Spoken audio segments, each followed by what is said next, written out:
So my name is Dan Morris. I run Tracing the Path, which is a podcast. Primarily, when we first started, I would tell people that I tell you stories that you don't know about things you thought you did. That was kind of like my idea originally. But what I have found is over time, is that largely it has become a 20th century history podcast. Because everything that I've talked about and researched has ended up being in the 20th century. And even today, we're going to start in the year 485 BC. I'm going to spend very little time there, but in order to get to the 20th century, in order to get to the Star-Spangled Banner, we got to start at the beginning. So that's where we're going to start. I got my trusty notes because, there's only so many names and dates that I can commit to memory. That's why I have it on paper.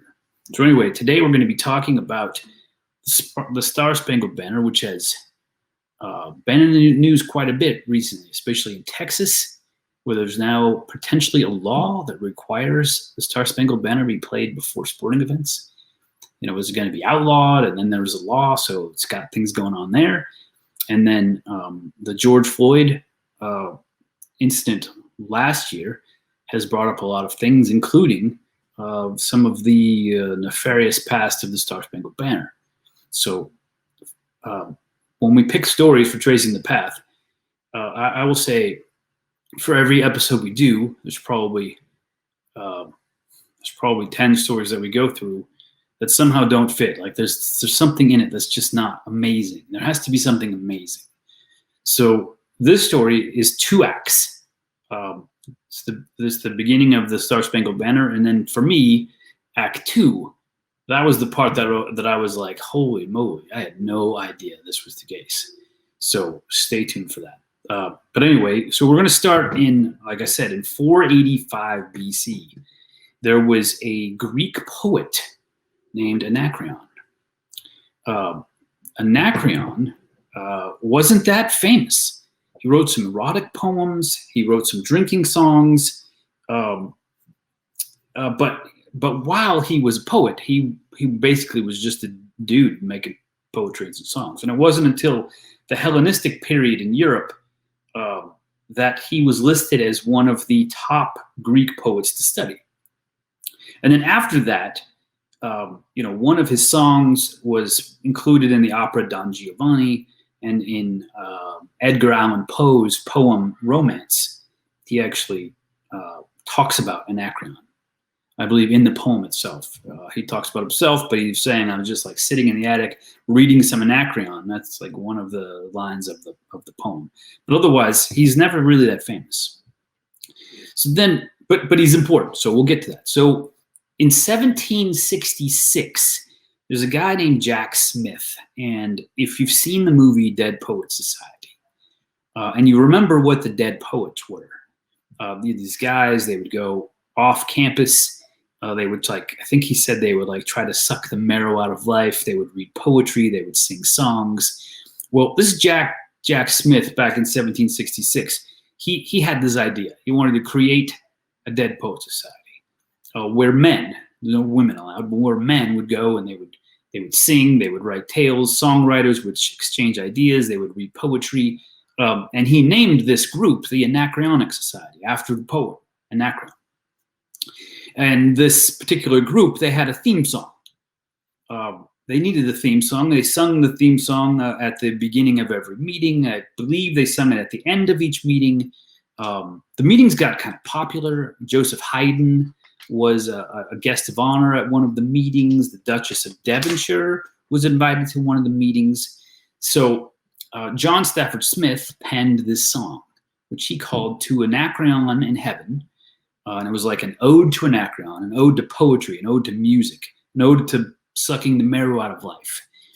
So he writes the song, and it becomes the theme for the group, and then they sing the song at the beginning of every meeting. Well, like everything, people get busy. Right?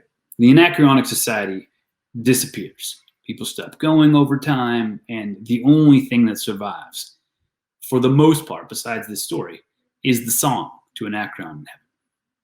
Okay, so we've got Anacreon the poet. He inspires Anacreon the song. Step 3 of the story.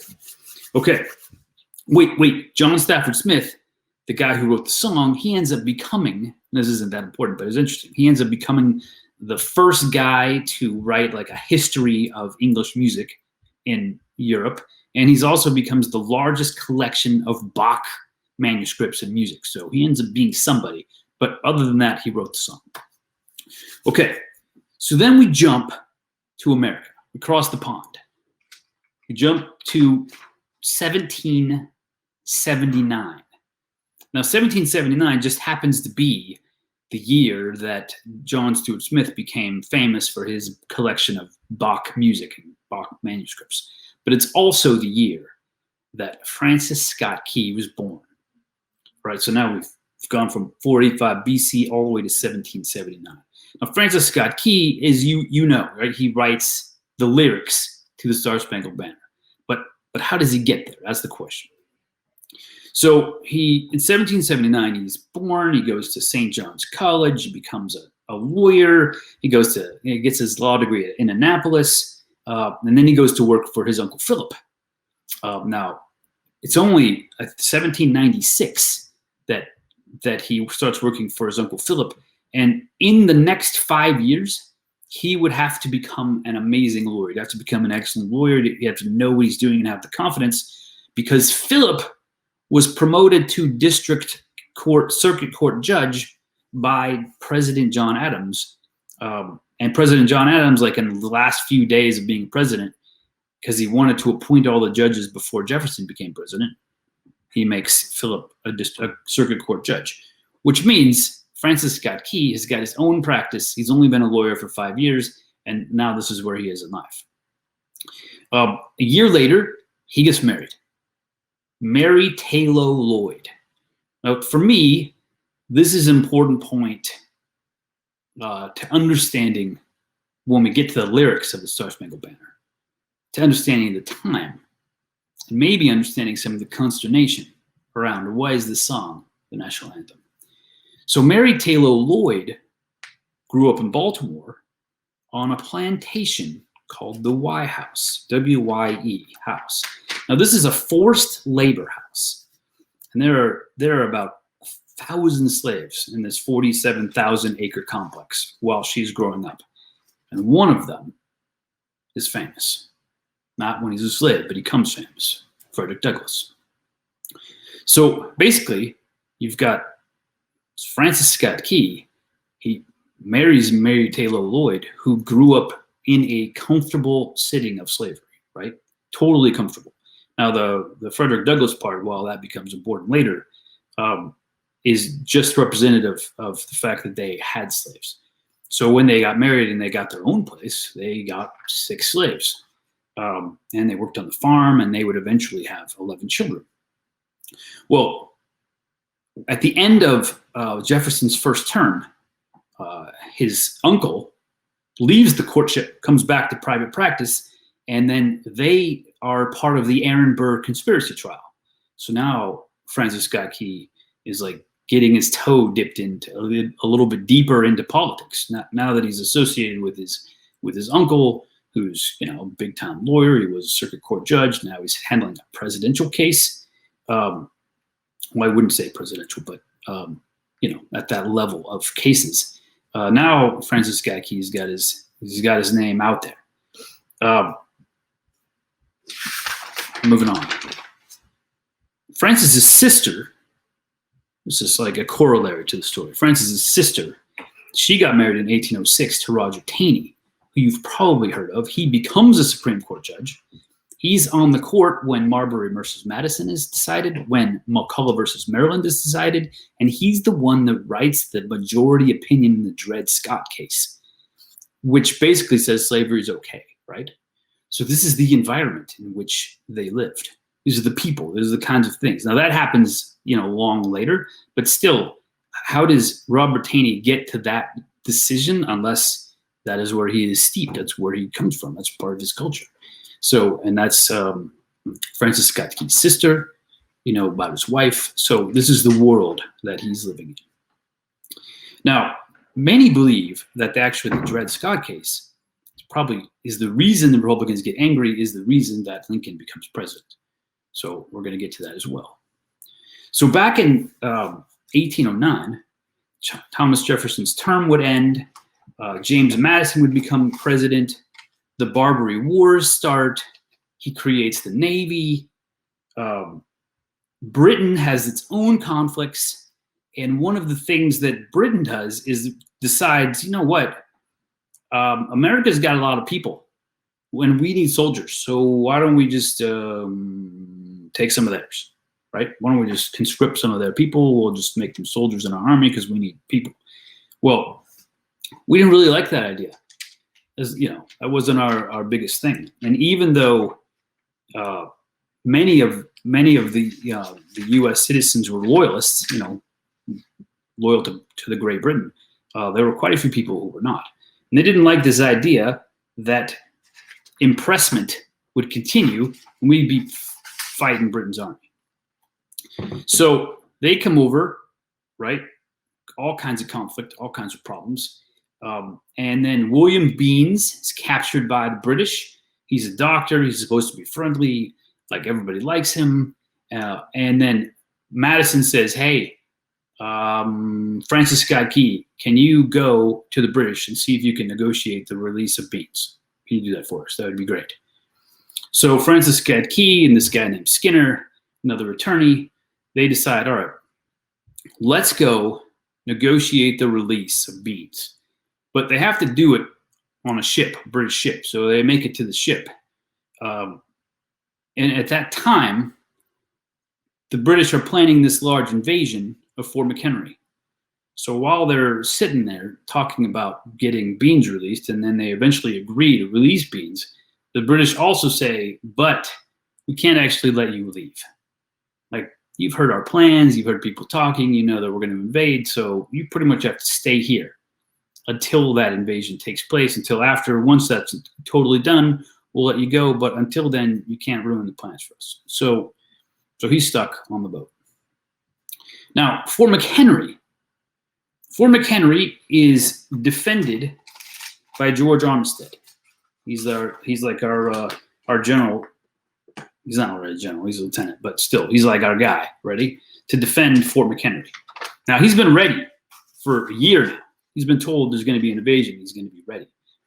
So 9 months prior to this, being ready at Fort McHenry, waiting for something to happen, waiting for them to have to make a stand, he alerts the people above him that if he's going to need a banner, a flag for Fort McHenry that says, this is America. So they agree. He needs a banner. So they look around. They try to figure out who can make this flag.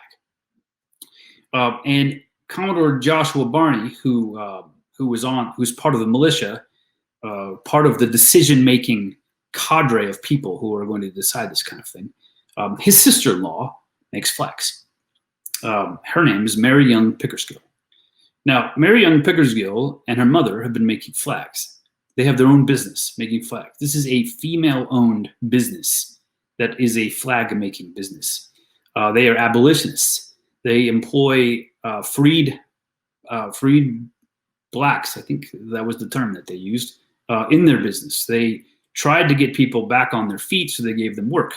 So when the army said, hey, we need a flag, and it's not just a regular flag. We actually need two flags. We need one that's 30 feet by 42 feet, and then we need another one that's 17 feet by 25 feet. We're talking about a large operation, 30-foot by 42-foot flag. So Mary Young's Pickersgill decides they don't have a place they're going to be able to build this flag, and they don't have nearly enough people on staff. So they get the entire neighborhood in on this, and they ended up making the flag at the brewery where there's enough room to lay it out. And it takes them 6 weeks. They get paid $400. It takes 400 yards of fabric. It weighs over 50 pounds. It takes 11 men to raise this flag. And it's going to be raised 90 feet in the air. That's the idea, right? Like 90 feet in the air, a flag that is 30 feet by 42 feet. Like, you're going to be able to see that all the way down the bay. This is the concept. Okay, so let's recap real quick. Now we've got to Anacreon in heaven, was this song that was written for this Dead Poet Society group in Britain, right? A British song. And then we've got Francis Scott Key, who's raised in a strange world where slavery is normal for him, totally normal, like everything around him. He marries a woman that had 1,000 slaves on their plantation.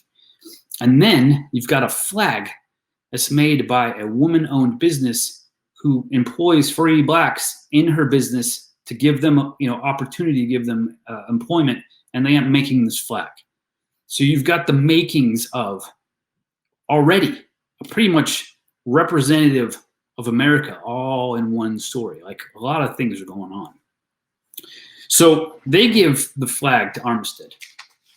And then the invasion begins, right? We're 9 months ahead of the flag making time. So the invasion begins. The invasion lasts 25 hours. It's consistent bombing from the British, all kinds of, they're throwing everything at Fort McHenry. I think only 4 people died in this particular thing. But it's raining. They sent over 2,000 mortar shells. It happens overnight. And then the next morning, Francis Scott Key is on the deck of the boat. No, he's not on the main boat, right? They put him on this little ship to like keep him and Skinner and the doctor away from everybody. They put him on this smaller boat. But they see that the small flag, the 17 by 25 foot flag, that was up because it was raining, right? Because if a 50, 400 yards of fabric gets wet, it weighs a lot. It breaks the pole. So they got the 17 by 25 foot flag on the pole. The flag comes down. The 30 by 42 foot flag is pulled up while Francis Scott Key is watching it, right? Sunrise. Like how patriotic a thought could that be? We're fighting the British. They've just unloaded shells on us. And there goes the American flag straight up the pole. Like we didn't lose. So Francis Scott Key is like, this is giving me goosebumps. I have to write down some patriotic thoughts. Now, Francis Scott Key has done this one time before. About 5 years prior to this, one of his friends comes back from the Barbary Wars. There's a big party for him. And at the party, Francis Scott Key has prepared a song. The same tune, To a Knack Around in Heaven.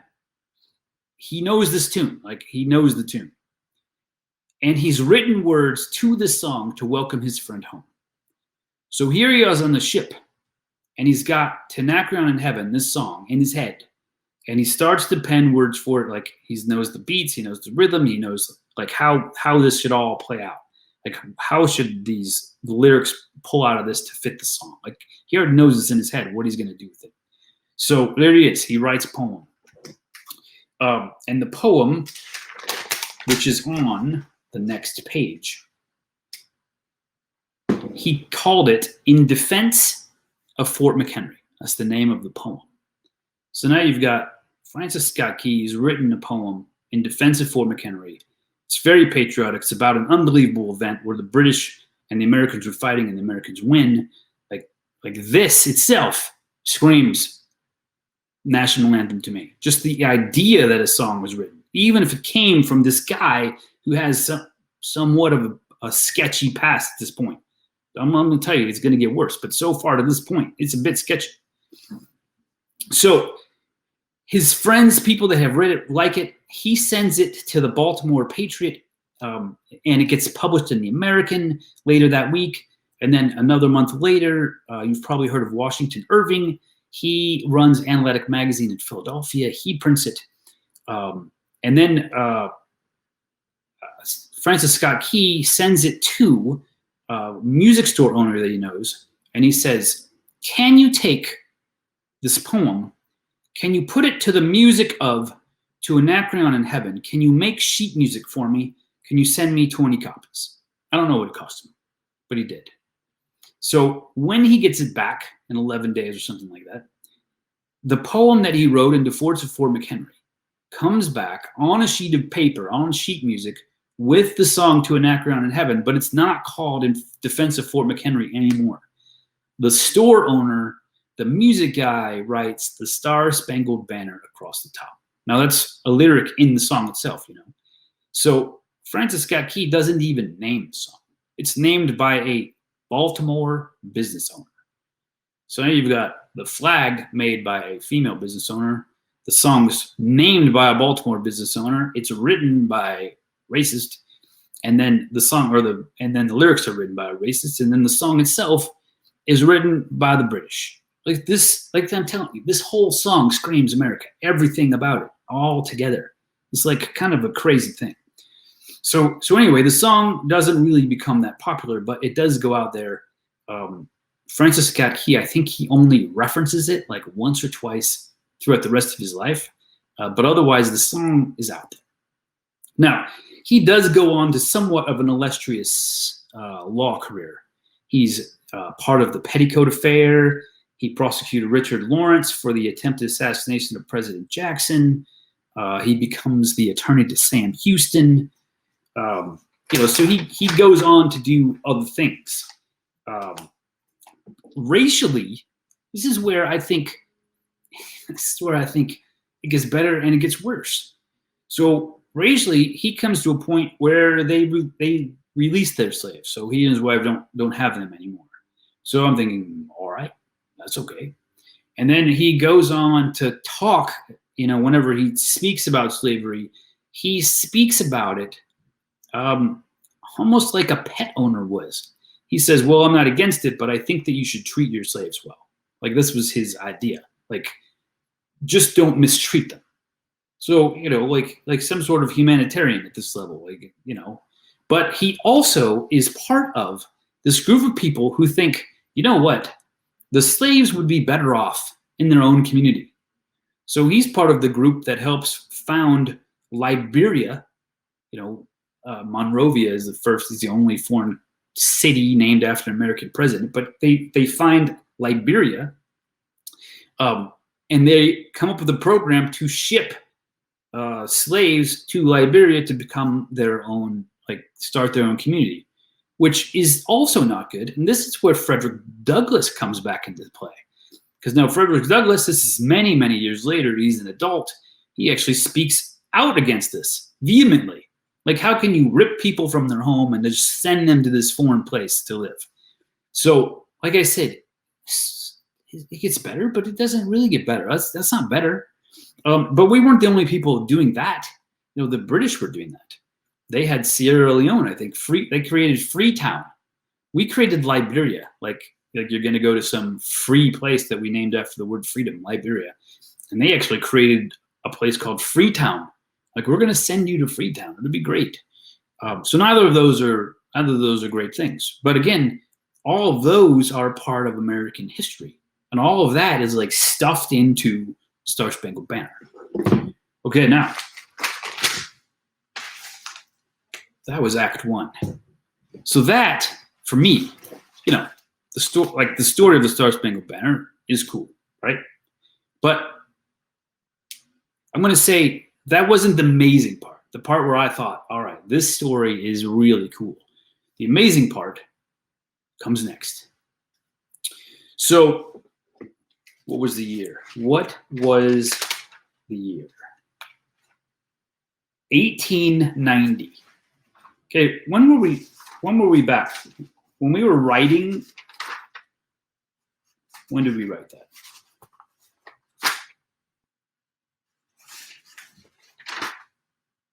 We're talking 1830s, right? When the Star-Spangled Banner was written. Now we're 1890. Now in 1890, the Star-Spangled Banner at this point in time it's used by the military. It's used by the Navy. They play it at ceremonies. It's like a patriotic song. Like if you had a patriotic songbook, it'd be one of the patriotic songs, and you could pick it out of the book, and then they would play the song. So it's nothing special at this point. But in 1890, this is where Act 2 begins. This is where Leroy Robert Ripley is born. Now, we're talking about an entirely new story. But don't worry, we're going to combine the two in a minute. So Leroy Robert Ripley, his father died when he was little. At 16, he drops out of school. He starts working at the San Francisco Chronicle as a sports cartoonist to help make money for his family. At 18, he sold his first cartoon to Life magazine. And this is where he realized that maybe he's got a future in the cartooning world. At the Chronicle, and this is kind of interesting, in 1910, since he's a sports cartoonist, he is sent to cover the Jack Johnson fight. Jack Johnson, like, fight of the century. And do you know who he's sent with? He is sent with a freelance writer named Jack London, who had already written Call of the Wild. So the two of them go to cover.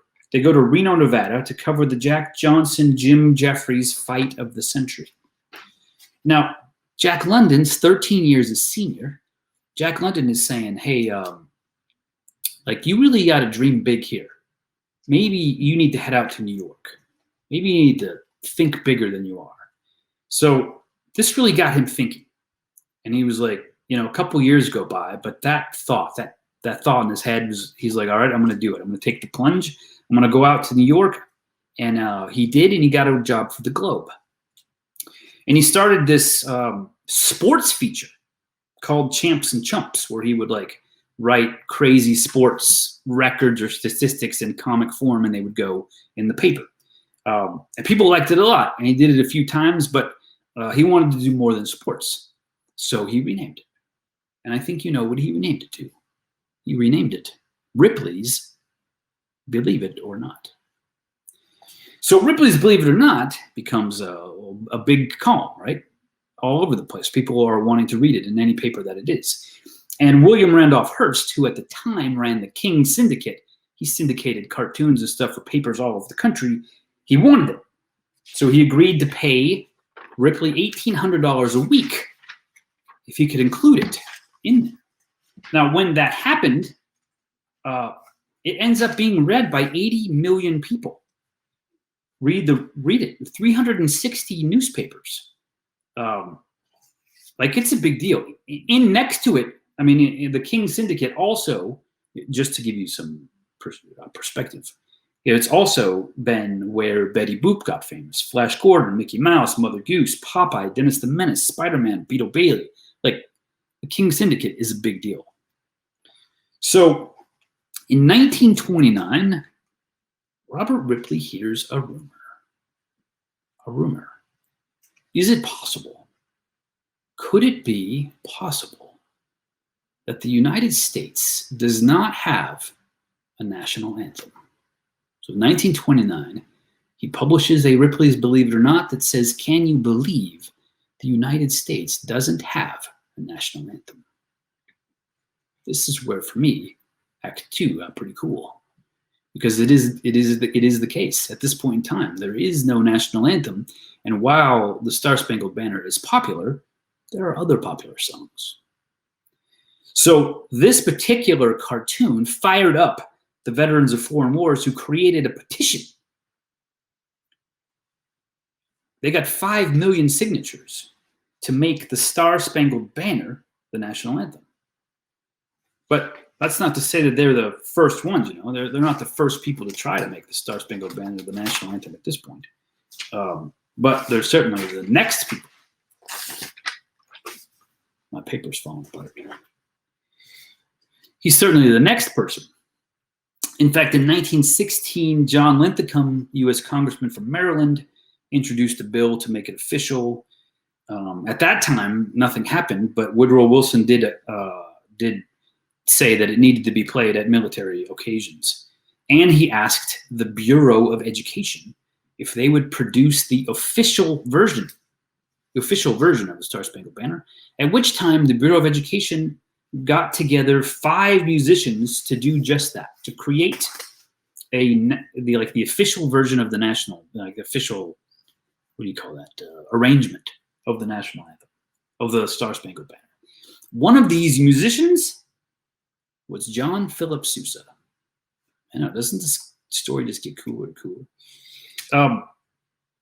Now, there had been some opposition to the idea that the Star-Spangled Banner would become the national anthem, and not because of lyric number 3, which talked about slavery, because that is in the national anthem. It was because it would started out, "Tanakeron in Heaven" was a drinking song. That was one of the problems, and also one of the problems was like it was a British song. It was an American song, right? And we could have chosen "Hail Columbia," "My Country 'Tis of Thee," "America the Beautiful," "Yankee Doodle." Like, we could have chosen any of these other songs, but "Star-Spangled Banner" was the song of choice at the moment. So after the petition, John Philip Sousa, who had made himself famous already in the military circles, he made it public that he thought that the national anthem should be the Star-Spangled Banner. So 1931, 118 years after it was written, the Star-Spangled Banner officially became our national anthem, not without the help of John Philip Sousa or Robert Ripley. These are, like, to me, Act 1 and Act 2. Act 1, it's created. Act 2, what are the things that went into the create? How did it become the national? Like, how does something become the national anthem? To me, those two made the story worth putting on the podcast. But that wasn't the end, right? So Robert Ripley, his whole thing, he had museums all over the country, newspapers, books. He ended up making over $500,000 a year during the Depression because of all the museums that they opened across the country, like during the Depression. And in a poll in 1933, I think, a poll was in the New York Times. The Boys Club of New York asked kids everywhere if they would answer this question: who do you want to be when you grow up? And the options were James Cagney, President Roosevelt, Charles Lindbergh, Henry Ford, or Robert Ripley. And Ripley won by a landslide. This dude's popular. I don't know if you know this. This is another side story. Charles Schulz. Charles Schulz is what? Charlie Brown, right? The Peanuts. His very first cartoon that he wrote was about his black and white dog Spike, which became Snoopy. And he got it published for the first time by sending it in to Ripley's Believe It or Not. And Robert Ripley published that cartoon. That's how he got his start. In 1956, the national anthem was used in Congress as evidence in an effort to make "In God We Trust," which is in the fourth stanza of the national anthem, the official motto of the United States. I don't know if you knew that. I thought that was cool. After World War II, the NFL commissioner, Elmer Layden, ordered that the Star-Spangled Banner be played before every game. Did you know that? That is like the crux of the current Texas situation.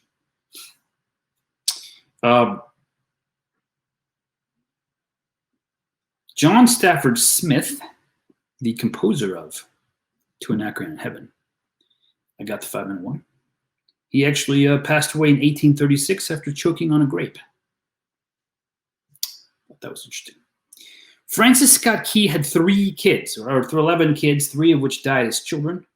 One of them drowned in the Potomac. One was killed in a duel, and one died of pleurisy. And do you know who Francis Scott Key's most famous relative is? You probably know him as Francis Scott Fitzgerald, or F. Scott Fitzgerald. Thought that was interesting. I told you the capital of Liberia was named after President Monroe. Did you know that Mary Young Pickersgill, lady who created the flag, she was honored with the ship, the SS Mary Pickersgill, and she is a name of a rose. Like, she became somewhat famous in herself. I don't know if you know this. In 1926, Robert Ripley became a handball champion.